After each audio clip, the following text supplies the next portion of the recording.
বন্ধুরা, তোমরা দেখে বুঝতেই পারছো আমি এখন কোথায়। হ্যাঁ, ঠিক ধরেছ। আমি এই মুহূর্তে কল্যাণী ITI মোড়ে লুমিনাস ক্লাবের পূজা প্যান্ডেলের অরুণ টাওয়ারের সামনে দাঁড়িয়ে রয়েছি। জানো, এখন না হঠাৎ করে মনটা ভালো লাগার আবেশে ভরে গেল। কেন বলছি শোনো তোমরা কারণটা। তোমরা জাস্ট ফিল করার চেষ্টা করো, তাহলে বুঝবে। আমি ঠিক যেই মুহূর্তে প্যান্ডেলের সামনে এসে দাঁড়িয়েছি তার অবশ্য অনেকটা আগে থেকেই প্রকৃতির রূপটা একটু একটু করে চেঞ্জ হচ্ছিল। আমি আসার সময় সেটা লক্ষ্য করছিলাম। প্রথম কারণ হলো, ঠিক এই সময়টা হচ্ছে প্রাক সন্ধ্যার মুহূর্ত, লাইটিংটা আস্তে আস্তে কমে আসছে। আর দ্বিতীয়ত হচ্ছে সেই সঙ্গে পুরো আকাশটা মেঘে ছেয়ে গেছে। মনে হচ্ছে কিছুক্ষণের মধ্যেই প্রচণ্ড জোরে বৃষ্টি নামবে।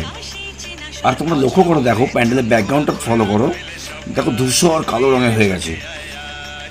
তোমরা দেখো ব্যাংকক করুণ মন্দিরে আদলে যে পূজা মণ্ডপ তৈরি করা